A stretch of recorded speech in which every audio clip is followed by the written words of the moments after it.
Vamos ao segundo vídeo da história da loucura do Foucault. Olá pessoal, tudo bem? Eu sou a Carmen do blog Que Vi do Mundo e neste segundo semestre de 2019 eu estou fazendo leitura compartilhada conjunta, muitos de vocês estão me seguindo, lendo História da Loucura de Foucault. Fiz uma divisão em capítulos, trechos que eu vou ler cada mês e aí no mês seguinte faço vídeo comentando, né? Trecho do mês anterior, sempre na última quarta-feira do mês eu posto o vídeo comentando o trecho escolhido do mês anterior. Vou deixar toda essa divisão aqui embaixo, inclusive post no blog com os vídeos já todos prontos, né? Na verdade só um até agora, esse é o segundo. Dessa vez eu vou comentar o intervalo entre os capítulos 3 e 6. É um trecho bem grande do livro, tem bastante coisa, então eu vou pinçar algumas coisas. Assim, tem bastante coisa interessante para além do que eu vou falar, mas para o vídeo não ficar muito longo, vou me ater a algumas coisas que eu destaquei aqui. Eu falei para vocês no primeiro vídeo que, na verdade, no Idade Média, Renascimento, até mesmo no Classicismo, louco era todo aquele considerado excluído, de alguma forma. Agora, quem exclui e por que exclui? Qual é o critério de exclusão? Isso varia de acordo com o poder vigente. Quem tem o poder de instituir o real? Se a gente pensar na Idade Média, Renascimento, é a igreja. Classicismo, a gente já tem uma burguesia ali ditando as regras. Então, assim, os donos do poder dizem o que é certo, o que é errado, motivados, nos dois casos, até agora, se a gente está falando da Idade Média ao Classicismo, nos dois casos, igreja e burguesia, eles são motivados pela religião. A moralidade burguesa é religiosa, é cristã. A gente viu lá os excluídos daquele período. Preguiçosos, desempregados, os loucos mesmo, né, problemas mentais. Agora aqui a gente já passou desse período de Idade Média, Renascimento. Neste trecho, capítulo 3 ao 6º, ele se atém mais ao período clássico, então assim, século XVII, século XVIII. E aí, aqueles excluídos lá, aquela horda de excluídos, a gente vai incluir mais alguns. Logo no começo do capítulo 3, que se chama O Mundo Correcional, olha o que Foucault fala. O sentido do internamento se esgota numa obscura finalidade social que permite ao grupo eliminar os elementos que lhes são heterogêneos ou nocivos a apenas um passo. Heterogêneo, ou seja, todos aqueles que destoam de um grupo pequeno. Vou ler alguns perfis das pessoas internadas. Então o Foucault, o que ele fez? Ele pesquisou registros, documentos em que tinha lá o motivo da internação. Quantas pessoas, em quais categorias elas se encaixavam, né? Ou seja, qual o motivo do internamento? Tá tudo entre aspas, tá? Porque ele extraiu dos documentos.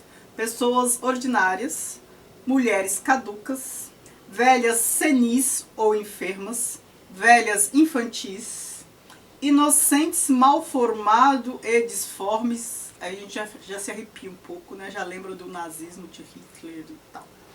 O espírito fraco, moças incorrigíveis, e aí você já logo imagina do que ele está falando.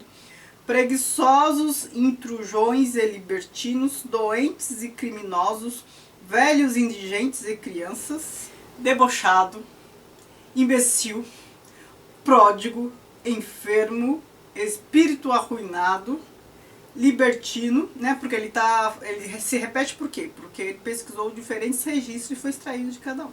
Filho ingrato, pai dissipador, prostituta, insano.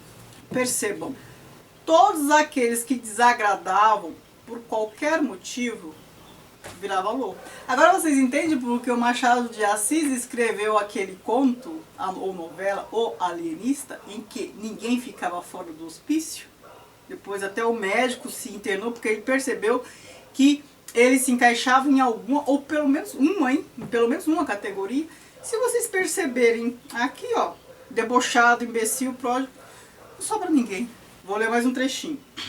Foi necessária toda uma reorganização do mundo ético, novas linhas de divisão entre o bem e o mal, o reconhecido e o condenado e o estabelecimento de novas normas na integração social.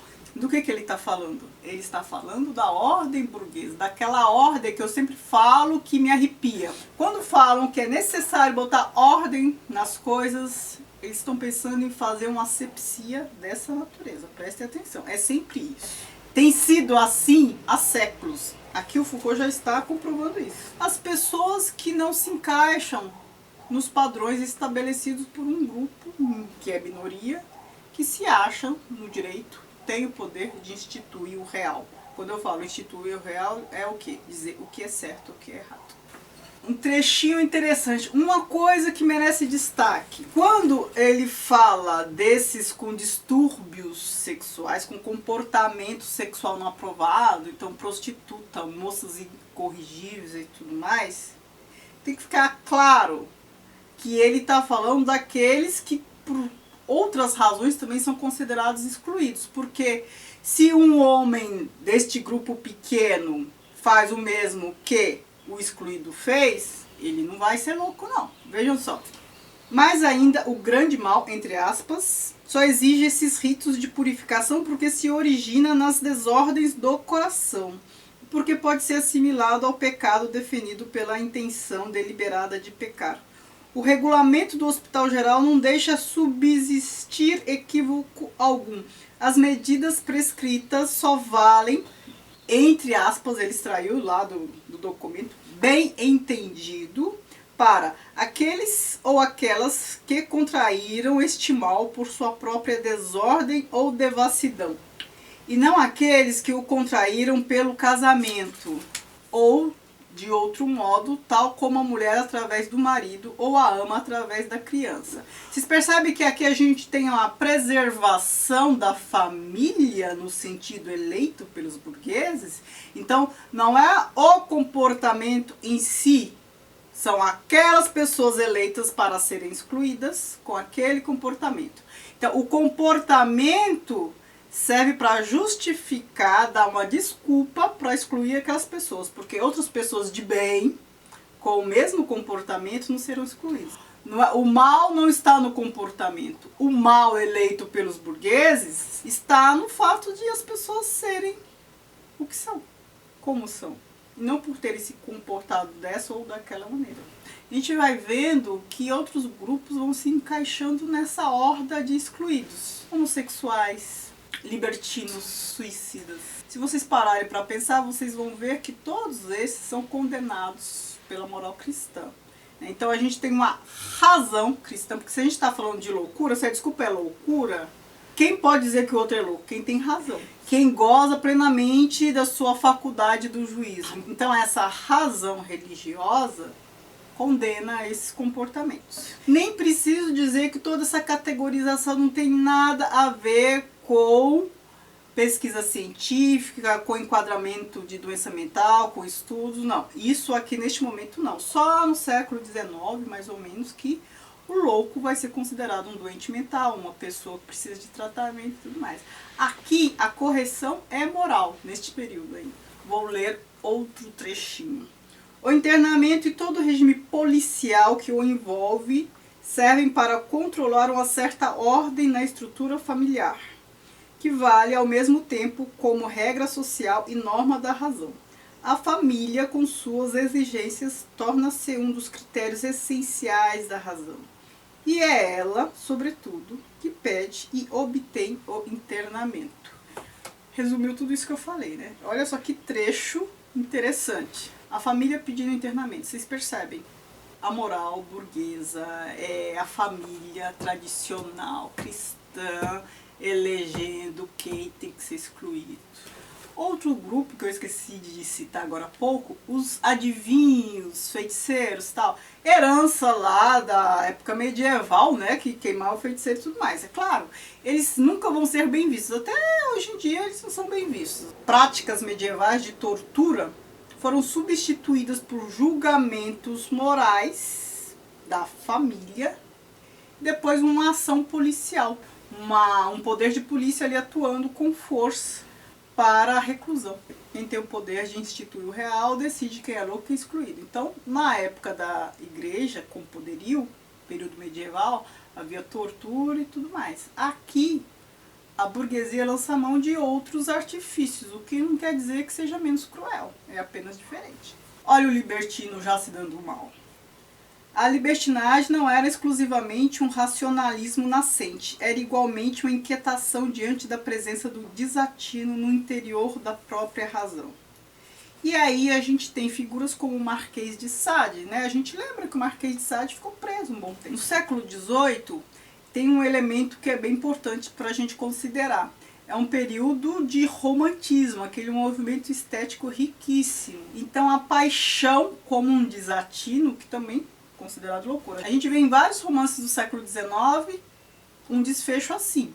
A pessoa ou morre lá, né, aquela coisa dramática, ou fica louco, tudo mais. Né? É um desatino total. A insanidade anexa para si um novo domínio, aquele no qual a razão se sujeita aos desejos do coração. E seu uso se aparenta aos desregramentos da imoralidade. Ou seja, o coração provoca um comportamento de desatino. Mas a pessoa não pode ceder, ela não pode se deixar corromper. Pense aí na era vitoriana, hein? Ela tem que ser firme, tem que se aguentar firmemente. No capítulo 4 a gente tem as experiências da loucura. Ele está falando mais do hospital geral. E aí, vou destacar um trecho. Se há um médico no hospital geral, não é porque se tem consciência de que aí são internados doentes. É porque se teme a doença naqueles que já estão internados. Um outro aspecto interessante é que o Foucault fala que no século XVII, no século XVIII, não havia métodos assim humanizados para tratar a loucura. E a loucura também fazia com que o indivíduo se parecesse animalizado. E se a pessoa se comporta como um animal, muito entre aspas, não há que se falar em método humanizado, certo? Nos séculos XVII ou XVIII não há margem para tratar-se a loucura humanamente, pois ela é, de pleno direito, inumana, formando, por assim dizer, o outro lado de uma escolha que possibilita ao homem o livre exercício de sua natureza racional. Os loucos entre os correcionais, não há nisso nem cegueira, nem confusão, nem preconceito, mas sim o propósito deliberado de deixar que a loucura fale a linguagem que lhe é própria. E assim, as pessoas eram expostas publicamente, né? Hoje isso é uma prática altamente condenada, mas na época eles expunham o louco e depois vem a correção. Isso faz lembrar aquelas práticas até o século XIX de expor o criminoso, fazer aquela execução pública, ou seja, é uma exposição e uma correção. Eu falei para vocês no vídeo passado que, né, a burguesia queria organizar tudo, essa questão da ordem, criar o círculo no século XVIII. E aí, o louco também virou uma atração circense. Se a gente está falando de a espetacularização da loucura, se ele fica exposto ao público, se ele tem um comportamento fora da razão que beira a animalidade, ele faz coisas publicamente que divertem as outras pessoas e ficam lá pagando para ver, né? Isso é muito cruel. Assim, numa curiosa dialética, cujo movimento explica todas as práticas inumanas do internamento, a livre animalidade da loucura só é dominada por essa domesticação cujo sentido não consiste em elevar o bestial até o humano, mas sim em restituir o homem aquilo que ele pode ter de puramente animal. E aí o resto, aqui até o fim do capítulo 6, eu não destaquei grandes coisas não. Aqui mais para o fim do capítulo 6 ele fala da loucura como doença mental, né, que no classicismo não era classificada dessa forma. Então assim, século XVII, século XVIII não existia doença mental, existia tudo isso que a gente está vendo aqui, né? A loucura começou a ser diagnosticada como uma doença só mais pra frente, século XIX com Pinel, né? A gente vai chegar nesse ponto, mais pra frente ele vai começar a falar disso. A gente está num período anterior. Em vão, o louco é louco em relação à razão para ela e por ela. Em vão, ele é razão para poder ser objeto da razão. A distância estabelecida constitui um problema, e esse trabalho do negativo não pode ser simplesmente o vazio de uma negação. Está complexo de entender, mas ele está falando que o louco tem uma razão própria, que é uma razão excluída.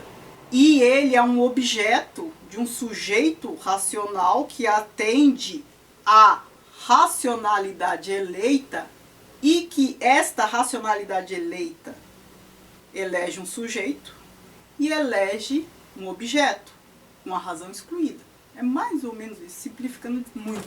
Então é isso, é tudo isso que eu destaco deste trecho, mas eu já falei, né? Os meus comentários dos trechos aqui de forma nenhuma substituem a leitura do livro. Tem trechos que são mais complexos, mais difíceis de entender, porque o Foucault era muito inteligente, muito erudito, mas a gente faz um esforço, né? O que a gente também não entender, a gente deixa para um outro momento, troca figurinhas com quem leu, entende? Então, a leitura compartilhada deste livro tem esse objetivo também, né? A gente trocar. Tem livro que ele fica maior quando lido conjuntamente. Às vezes a gente sozinho tem dificuldade de penetrar no livro. Quem está me acompanhando nas leituras queria que destacasse algum aspecto do que tem lido, do que tem gostado, do que tem causado surpresa, choque, alguma coisa assim. Certo? Muito obrigada por assistirem. Não se esqueçam de se inscrever no canal se não for inscrito, de me seguir nas redes sociais, o Que Vi do Mundo, Instagram, Facebook, que é a página do blog, e óbvio, de curtir esse vídeo. Obrigada, beijos e tchau, tchau.